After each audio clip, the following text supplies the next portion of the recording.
Hello guys, welcome back to Showlove Celebrity News and Updates, where we bring you the right update and all of what you will like to know.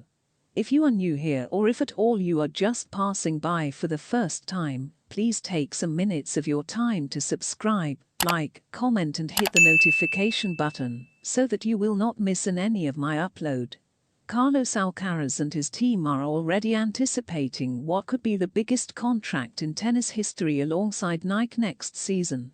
The Asturian, whose contract with the American brand ends in 2025, wants to make history in this sport by achieving the greatest prestige of the entire circuit.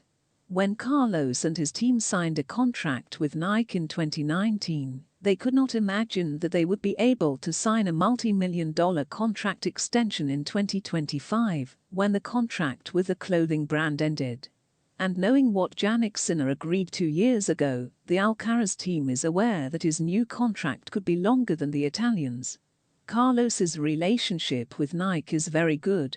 In fact, after returning to the United States, he has now visited the headquarters in Beaverton again. Last year he also visited several centers, for example in London, to integrate the brand into the company's identity and make it feel a little involved in everything.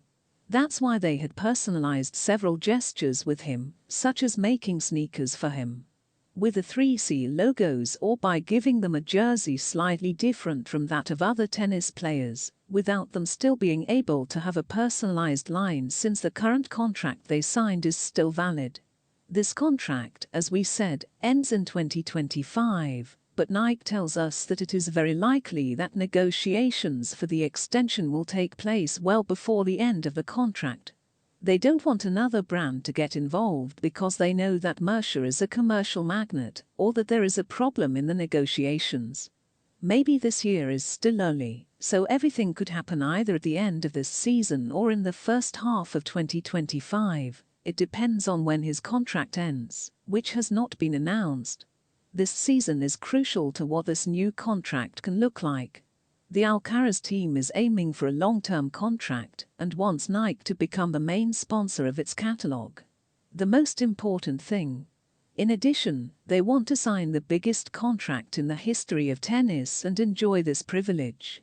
Apart from the Roger Federer thing, he signed a 10-year contract for $30 million each, but Uniqlo wanted it to remain his global image for posterity, since this contract would not apply to an active tennis player. The advantage of which Carlos in it has, he knows what Jannik Sinner signed up for, so they know where the bar is. The Italian signed a contract for 10 years at a rate of $15 million per season, making him the highest paid tennis player today. To give you an idea, Novak and Rafa are asking €10 million each for Lacoste and Nike. This is why the Spanish team knows that Nike paid $15 million to Sinner when the Italian was still a great player project, and Carlos is currently in a different status, as he is already number 1, and a 2-time Grand Slam winner was. In this way, Carlitos has the mission to achieve great sporting successes in 2024, that will keep him at the top, have an important status and, above all, be ahead of Sinner in terms of results. The Italian has already reached his first major in Australia, and has not yet reached second place in the rankings, so Alcaraz still has a clear lead in front of him. The possibility of having greater influence in negotiations would change if Sinner completely turned things around this year. Because in this way Nike would understand that Jannik would have the same status as Carlos, and they could offer him the same as the Italian. Carlos Alcaraz team, led by Albert Molina, would be interested in reaching $20 million per season, making him the highest paid tennis player in the world, and he would sign the highest contract in history for an active tennis player, exceeding $150 million. Jannik Molina and Nike have already had approaches in the last 2 seasons, and, as we have learned, the disposition is very good. The positions are close together and there is a very good harmony.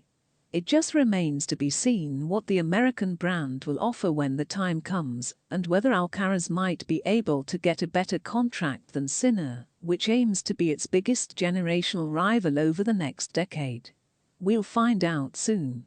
Thank you very much for watching to the end. If you have something to tell us about this video, leave your comment on the comment section below.